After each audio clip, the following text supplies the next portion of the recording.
ஆண்டவரும் இரட்சகருமான இயேசு கிறிஸ்துவின் ஈடு இணையற்ற நாமத்தில் அன்றன்றுள்ள அப்பம் வாசகர்களுக்கு எங்கள் அன்பின் வாழ்த்துக்கள்.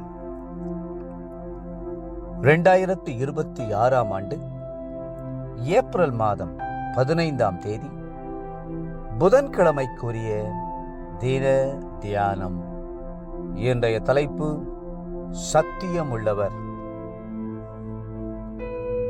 வெளிப்படுத்தின விசேஷம் 3:7 சொல்லுகிறது, பிலதெல்பியா சபையின் தூதனுக்கு நீ எழுத வேண்டியது என்னவெனில், பரிசுத்தமுள்ளவரும் சத்தியமுள்ளவரும் தாவீதின் திறவுகோலை உடையவரும் ஒருவரும் பூட்டக்கூடாதபடிக்கு திறக்கிறவரும் ஒருவரும் திறக்கக்கூடாதபடிக்கு பூட்டுகிறவருமாய் இருக்கிறவர் சொல்லுகிறதாவது.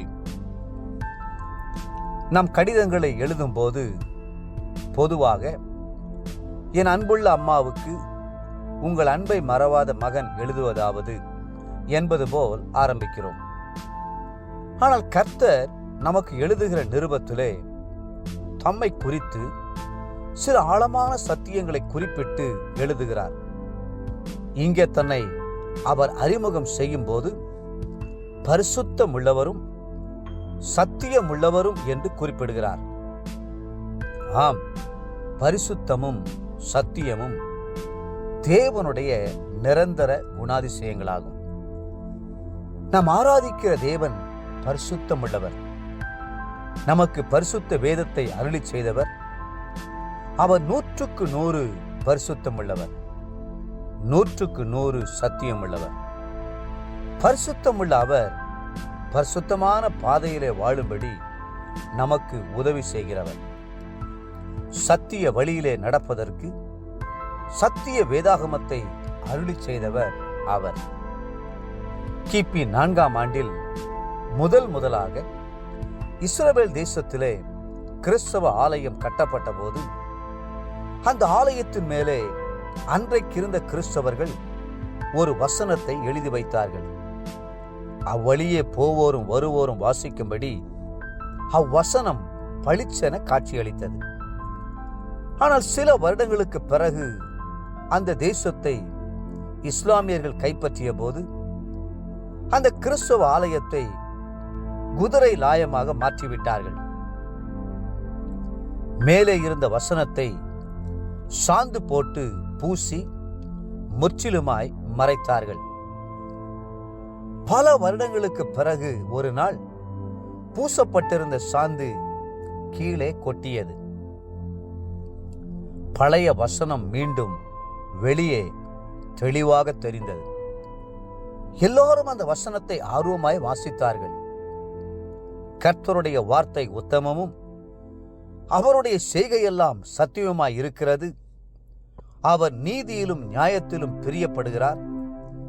பூமி கர்த்தருடைய காருண்யத்தினால் நிறைந்திருக்கிறது என்ற அந்த வசனம் அங்கே பிரகாசமாக தெரிந்தது.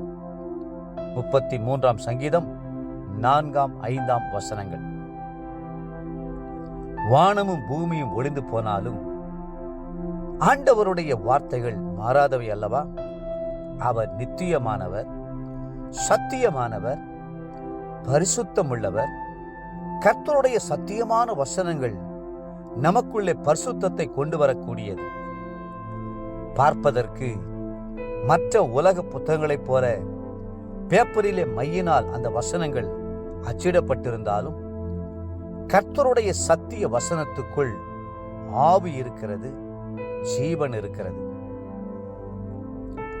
ஆகவே அது ஆத்துமாக்களை உயிர்ப்பிக்கிறது, பேதையை ஞானியாக்குகிறது, வியாதிகளை குணமாக்குகிறது.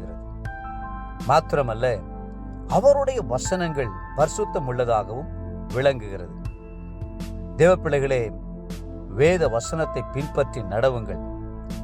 அது உங்களுடைய கால்களுக்கு தீபமும் பாதைக்கு வெளிச்சமுமாய் இருக்கட்டும்.